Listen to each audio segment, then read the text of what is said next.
Hello everyone, शुभ स्वागतम आप सभी का एमएसआई स्वर्ण ज्ञान में। आज हम लोग बिहार बोर्ड क्लास 9th के एनसीईआरटी इंग्लिश बुक का चैप्टर 1 धर्म योद्धा पढ़ेंगे।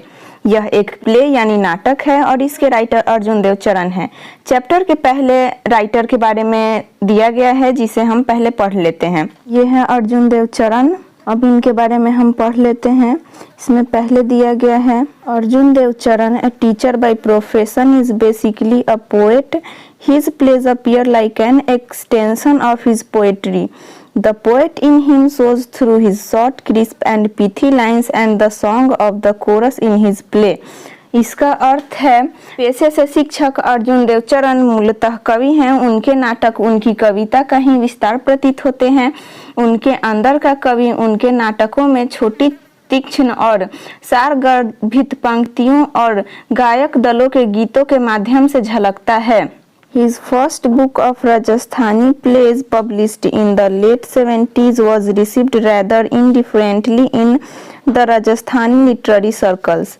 Till that time, drama in Rajasthani had meant either some stray one-act plays on social issues like widow remarriage, dowry, etc., or the folk plays based on historical and mythological themes. A full-length play on contemporary theme was beyond conjecture. इसका अर्थ है, 70 के दशक के उत्तरार्ध में प्रकाशित राजस्थानी नाटकों की उनकी पहली पुस्तक को राजस्थानी साहित्य के हलकों में उदासीनता से लिया गया। उस समय तक राजस्थानी में नाटक का मतलब या तो विधवा पुनर्विवाह, दहेज आदि जैसे सामाजिक मुद्दों पर कुछ एकांकी नाटक या ऐतिहासिक और पौराणिक विषयों पर आधारित लोक नाटक हुआ करते थे। समकालीन विषय पर एक पूर्ण लंबाई का नाटक अनुमान से परे था। However, Arjun's arrival on the scene is significant not only in terms of dramatic literature but also of modern theatre. Arjun Dev's plays include दो नाटक, आजरा गुवारी एंड संकीरो, बोल मारी मछली की तोक पानी, धर्म योद्धा एंड मुक्ति गाथा। इसका अर्थ है, हालांकि अर्जुन देव का मंच पर आना न केवल नाटकीय साहित्य बल्कि आधुनिक रंगमंच के संदर्भ में भी महत्वपूर्ण है। अर्जुन देव के नाटक में दो नाटक, आजरा गुवारी और संकीरो, बोल मारी मछली की तोक पानी, धर्म योद्धा और मुक्ति गाथा शामिल हैं। धर्म योद्धा is the story of Padma, a young girl educated through scriptures like the Ramayana, the Mahabharata, etc. She feels aggrieved and agitated by the uncharitably orthodox attitude of the society toward women. She repeatedly questions her parents and her teachers about the rights and the identity of a woman and asks them whether her identity is subject to her marriage.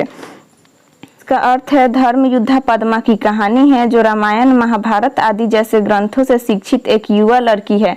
वह महिलाओं के प्रति समाज के असभ्य रूढ़िवादी रवैये से दुखी और व्यथित महसूस करती है। वह बार बार अपने माता पिता और अपने शिक्षक से एक महिला के अधिकारों और पहचान के बारे में सवाल करती है और उनसे पूछती है कि क्या उनकी पहचान उसकी शादी के अधीन है। यहाँ से इनका नाटक जो लिखे हैं वो शुरू होता है। Padma, mother, what is the identity of a woman. Padma जो लड़की है वो अपने माँ से पूछ रही है, माँ एक औरत की पहचान क्या है। माँ, why do you ask that.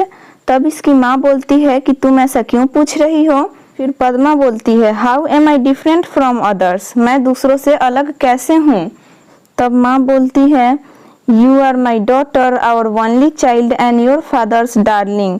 इसका अर्थ हुआ, माँ अपने बेटी से बोलती है कि तुम मेरी बेटी हो, हमारी इकलौती संतान हो और अपने पिता की लाडली हो। फिर पद्मा बोलती है, father cares more for money than for me, it takes heart to bestow love. Padma बोलती है कि पिताजी को मुझसे ज्यादा पैसों की परवाह है, प्यार देने के लिए दिल चाहिए। माँ बोलती हैं, for whom does he save? He does all this only for your sake. You shouldn't think that I have no heart. माँ बोलती है कि वे यह सब सिर्फ तुम्हारे लिए करते हैं, तुम यह मत सोचना कि मेरे पास दिल नहीं है। पद्मा बोलती है but I don't say it of you. Padma बोलती है कि लेकिन मैंने ऐसा आपके बारे में नहीं कहा। माँ, I am not in any way different from he, my identity is linked with his and I cherish the bond. माँ बोलती है मैं किसी भी तरह से उनसे अलग नहीं हूँ, मेरी पहचान उनके साथ जुड़ी हुई है और मैं इस रिश्ते को संजो कर रखती हूँ। इतने में पिताजी भी आ जाते हैं और वो बोलते हैं what is this talk about the bond Padmaja mother. ये पूछते हैं कि पद्मा की माँ ये रिश्ते के बारे में क्या बात कर रही है। माँ, here is your father, ask him what about you want to know. माँ बोलती है कि यहाँ तुम्हारे पिताजी हैं, इन्हीं से पूछ लो कि तुम क्या जानना चाहती हो। पद्मा बोलती है what is the identity of a women. तब पद्मा पूछती है कि एक महिला की पहचान क्या है। Father, you will know it dear when you are married. तब पिताजी बोलते हैं कि तुम इस बात को जान लोगी जब तुम्हारी शादी हो जाएगी। तब पद्मा फिर से पूछती है does marriage lend identity to a woman. क्या शादी से एक महिला को पहचान मिलती है। तब माँ बोलती है what is a woman without a husband. बिना पति के एक महिला क्या होती है। Padma, what if one does not get married. तब पद्मा फिर से पूछती है कि अगर कोई शादी नहीं करता तो क्या होता है। माँ बोलती है why do you always ask such senseless questions. तुम हमेशा ऐसे बेतुके सवाल क्यों पूछती हो। फिर पद्मा पूछती है what about a woman whose husband is dead. Padma पूछती है उस महिला के बारे में क्या जिसका पति मर चुका है। माँ, life is hello for her. Padma, it's injustice. तब माँ बोलती है जिसका पति मर जाता है उसका जीवन नरक है। तब पद्मा बोलती है कि यह अन्याय है। माँ, you needn't talk of justice and injustice here. Padma, why. तब माँ बोलती है कि तुम्हें यहाँ न्याय और अन्याय की बात करने की जरूरत नहीं है। पद्मा पूछती है क्यों। माँ, women don't have the right to ask questions. Padma, what right do they have then. Father, rights are for equals dear. माँ बोलती है यहाँ महिला को सवाल पूछने का अधिकार नहीं है। फिर पद्मा बोलती है फिर उन्हें क्या अधिकार है। फिर उनके पिताजी बोलते हैं अधिकार बराबर के लोगों के लिए होते हैं प्रिय। पद्मा के पिताजी बोलना चाहते हैं कि लड़का और लड़की बराबर नहीं होते हैं, महिलाएं जो है पुरुषों के इक्वल नहीं होती हैं। पद्मा बोलती है why is a home considered a place of bargaining, one shouldn't live in such a place. फिर पिताजी बोलते हैं you will get the same replies to the question wherever you गो।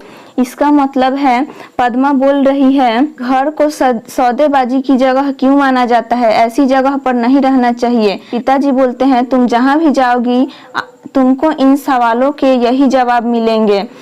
पद्मा को ये सब बिल्कुल पसंद नहीं आता है, इसीलिए वह पिताजी से बोलती है सौदेबाजी की जगह घर को क्यों माना जाता है।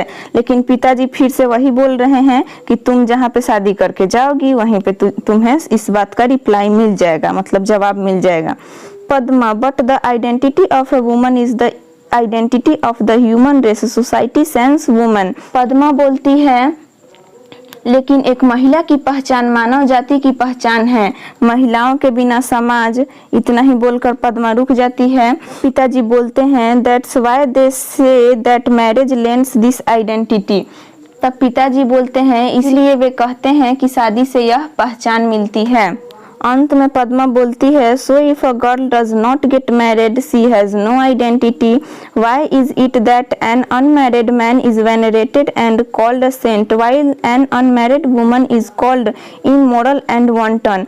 लास्ट में भी पद्मा यही सवाल करती है तो अगर कोई लड़की शादी नहीं करती है तो उसकी कोई पहचान नहीं है, ऐसा क्यों है कि अविवाहित पुरुष को पूज्य और संत कहा जाता है जबकि अविवाहित महिला को अनैतिक और बदचलन कहा जाता है। इस प्ले के द्वारा जो ऑथर हैं वो यही बताना चाहते हैं कि जब भी जो है इस समाज में लड़का और लड़की की बात आती है तब लड़की को जो है कम ही समझा जाता है और अगर लड़कियां शादी ना करें तो उन्हें अनैतिक और बदचलन कहा जाता है, जबकि पुरुषों को कुछ नहीं कहा जाता है, वो शादी नहीं करते हैं तो उन्हें पूज्य माना जाता है, जो कि बिल्कुल गलत है।